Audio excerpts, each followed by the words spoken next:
সরকারি চাকরিতে প্রবেশের সর্বোচ্চ বয়সসীমা। সেখানে নীতিগত সিদ্ধান্ত হয়েছে যে সরকারি চাকরিতে প্রবেশের সর্বোচ্চ সময়সীমা হবে 32 এবং 3 বারের বেশি বিসিএস এর মতন পরীক্ষাতে কেউ অংশগ্রহণ করতে পারবে না। বিভিন্ন আইন শৃঙ্খলা বাহিনী তাদের যে নিজস্ব নিয়ম আছে সেই নিজস্ব নিয়ম মেনেই তারা নিয়োগ দেবেন। আর সিভিল সার্ভিসের বাইরে যত ক্যাডারের চাকরিতে প্রবেশ সেগুলোরও সর্বোচ্চ বয়সসীমা 32 হিসাবে বিবেচিত হবে। এটা ছিল একটা সিদ্ধান্ত।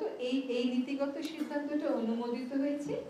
এখন এটা একটা রুল হবে, সেখানে রাষ্ট্রপতির স্বাক্ষর হবে ও তারপরে ওটা গেজেট নোটিফিকেশন হবে। এটা আর 3 থেকে 4 দিন মতন